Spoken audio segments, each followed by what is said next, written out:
हाय शख्स, हाय। चलिए ले चलते हैं आपको आपके बचपन में। अ से अनार, आ से आम, ई से इमली।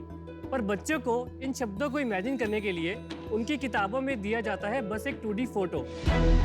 सोचिए शख्स, अगर एक बच्चा अपनी उसी बुक के 2D फोटो को एक रियल टाइम 3D वर्जन से देख पाए तो कैसा लगेगा? वो सिर्फ उसे देख नहीं पाएगा बल्कि उनमें दिए गए शब्दों की करेक्ट प्रोनाउंसिएशन को भी सुन पाएगा। नमस्ते शख्स, मैं हूँ निखिल। और मैं हूँ दीपांशु और हम आए हैं अपनी कंपनी होलो किताब के साथ। होलो किताब एक टेक्नोलॉजी कंपनी है जो ऑगमेंटेड रियलिटी का यूज़ करके स्कूल बुक्स और ऐसे बहुत से प्रोडक्ट्स में जान डालती है। हमने एज अ बुक पब्लिशर अपने वेंचर को स्टार्ट किया और अभी तक हमने 10,000 के करीब किताबें बेची हैं। हमारा मिशन है कि हम एयर फॉर एजुकेशन को ज़्यादा से ज़्यादा सस्ता बनाएं ताकि हर स्टूडेंट के लिए ये टेक्नोलॉजी एक्सेसिबल बने। तो हमारे इस मिशन के लिए हमारी आस है आपकी एक्सपर्टीज़ और 45 lakh rupees for 10% equity. Shark tank पे आपका स्वागत है। Thank you ma'am. और एआर एज अ फील्ड बहुत इंटरेस्टिंग है। क्या ट्रिगर पॉइंट था, कैसे सोचा आपने इस बिजनेस के बारे में? तो AR VR का आइडिया हमें अराउंड कॉलेज में आया 2017 में। तो तब हमने इस पे VR फॉर एजुकेशन पे काम करना स्टार्ट किया था। बट हमें तब समझ आया कि ये स्केलेबल नहीं है, हम हर घर में VR नहीं पहुंचा सकते बिकॉज हेडसेट की कॉस्ट काफ़ी है, कंटेंट की कॉस्ट और भी ज़्यादा है। तो AR से हमने देखा कि मोबाइल इज़ अ अफोर्डेबल वे जिससे हम ये पहुंचा सकते हैं। ये बिजनेस कब शुरू किया? दिसंबर 2020। 2 साल हो गए ऑलमोस्ट। हमारा स्पेसिफिक टारगेट है एजुकेशन सेक्टर, जिसमें है टेक्स्ट बुक पब्लिशर्स और एजुकेशनल टॉय मैन्युफैक्चरर्स। बहुत से पब्लिशर हैं जो इसको अपने इसमें इम्बेड करना चाहते हैं ऑगमेंटेड रियलिटी को। तो बट वो चाहते हैं एक full time tech partner because technology थोड़ी कॉम्प्लेक्स है एंड कॉस्टली है। तो हम उनसे लाइक पर यूनिट चार्ज करते हैं। इसमें स्कोप भी काफ़ी है, लाइक कैटेगरीज बहुत है, किस किस प्रोडक्ट में आप कर सकते हो। ये बुक्स को देख सकते हैं तो समझ आएगा आई थिंक। सो जैसे कि ये देख सकते हैं कि हमारी हिंदी की किताब है, दिखने में बहुत ही मैं आ बोरिंग सी जाता है। हूँ वहाँ पे। प्लीज सबसे पहले हमें चेक करना है कि हमारा बुक सेक्शन एंड देन हम चूज करेंगे हिंदी वर्णमाला। ओके, इसको आप मूव भी कर सकते हैं।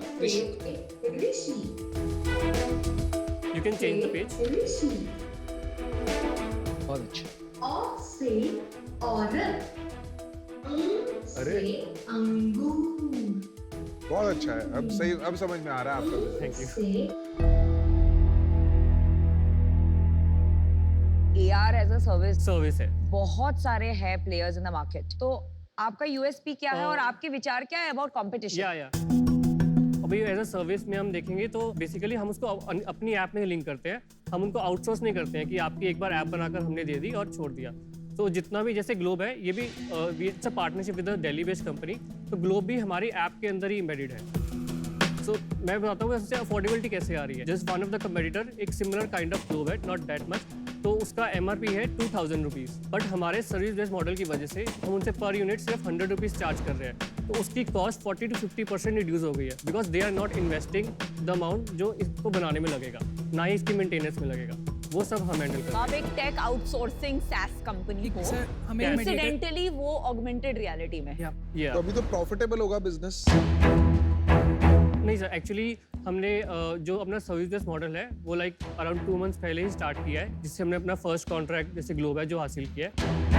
FY22 का सेल्स बताइए। सो दिसंबर 2020 टू 31 मार्च 2021 तब हमने सिर्फ बुक पब्लिशिंग लॉन्च किया था। सिर्फ एक किताब थी तब, अल्फाबेट्स की।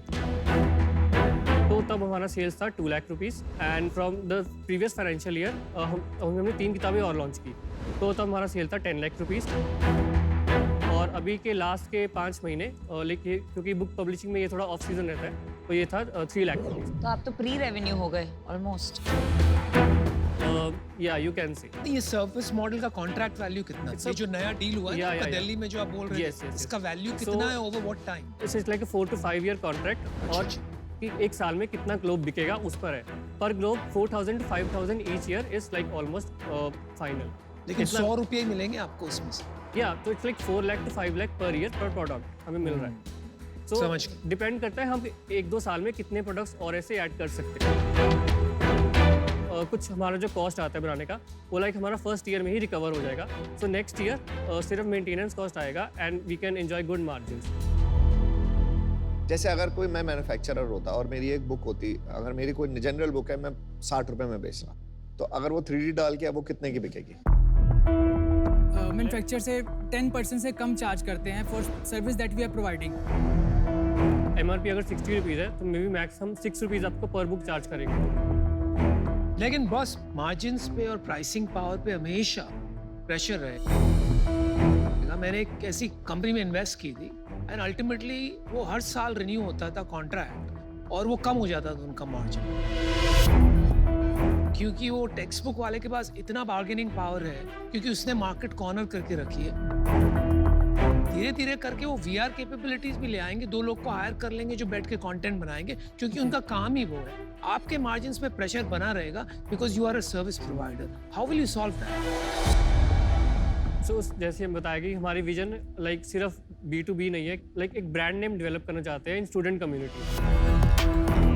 आप जो बनाना चाहते हो ना ब्रांड के, हम कंज्यूमर जो आपका बच्चा है, जो आप कह रहे हो होलो किताब से करे, वो गलत है. वो हो ही नहीं सकता कभी भी, क्योंकि इंसान जब बुक खरीद रहा है ना तो नॉर्मली बुक खरीदता है बुक देख के, और बच्चों को तो ये भी नहीं पता वो पढ़ क्या रहे हैं, उनको तो खाली चीजें जो हो रही हैं वो अच्छा लगता है. तो मेरे को लगता है वो लोग किताब को बुक ब्रांड बनाना गलत है, क्योंकि फिर आप B2C में चले गए, क्योंकि अभी आपने अपना मॉडल पिवट करके B2B2C करा, अब आप कह रहे हो मैं फिर B2C में जा रहा हूँ, तो थोड़ा कंफ्यूजिंग मॉडल लगा मुझे. For that reason I M.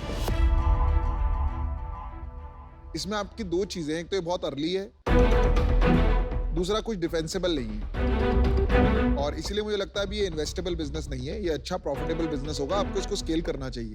तो अभी मुझे नहीं लगता है इसमें इन्वेस्टमेंट की जरूरत है, इसलिए मैं बाहर हूँ. मेरा भी डिसीजन बन गया है. तो अभी आप प्री रेवेन्यू कंपनी है एंड B2B2C में काफ़ी ज़्यादा business development and you know relationship building वाला गेम होता है. तो फिगरिंग आउट कि आपका एग्जीक्यूशन इसमें कैसा होगा अभी एट 2 लाख का रेवेन्यू पर एनम काफ़ी मुश्किल है. तो इसमें मैं अभी आउट हूँ. चलिए, मैंने भी अपना डिसीजन बना लिया. मैं चाहूँगा यही कि आगे जाके आप भी बहुत बड़ा नाम कमाए and you are one of the top digital entrepreneurs. लेकिन टुडे मैं अंदाज़ा नहीं लगा पा रहा हूँ कि आप वो कर पाएंगे कि नहीं, इसलिए मैं आउट होना चाहूँगा. All the best guys. अब मैं बची हूँ. I would like to give you an offer. तो मैं अब अपना ऑफर कंडीशनल करूंगी 3 चीजों पे. आप हाँ या ना में जवाब दीजिए. नंबर 1, ओनली एजुकेशन सेक्टर नहीं, but even other industries like pharma जहाँ एजुकेशन की जरूरत है. So not just for kids. Yes. Are you open to that? Yeah. Second, आपके रेवेन्यू मॉडल में मुझे बहुत फ्लॉ लग रहा है. तो रेवेन्यू मॉडल को लेके मेरे पास बहुत इनोवेटिव आइडियाज है. Are you open to that? Definitely. Like हमने रियलाइज किया कि हम स्केल नहीं कर पाएंगे पब्लिशर बन के, तभी हमने पिवट कर लिया. I will give you an offer of 45 lakhs, but for 25% of your company. Honestly, current state पे आप scale नहीं कर पाएंगे. Okay. और जितना मुझे आपको strategic input देना पड़ेगा, business देना पड़ेगा through my contacts, time बहुत जाएगा. I think this is fair. Thank you for the offer. Like, can we close it at 20%? Boss, 25% is very generous. आपको पता है जब एक पेशेंट डॉक्टर के पास जाता है, पेशेंट इज क्लूलेस, तो डॉक्टर भी ये टेक्नोलॉजी लेके हार्ट दिखा के, ओवरीज दिखा के, यूट्रस दिखा के पेशेंट को कितनी इंटरेस्टिंग वे में एजुकेट कर सकते हैं. तो अगर आपका मिशन है education, I am the best partner. कहाँ आपके पास बार्गेनिंग पावर है? हाँ बोलिए यार. तो शार्क्स डील पक्की. Lovely. We will educate the world in a very, very fun way. For sure. Right? Thank you. Well Thank done. you. Thank you, Sakshi.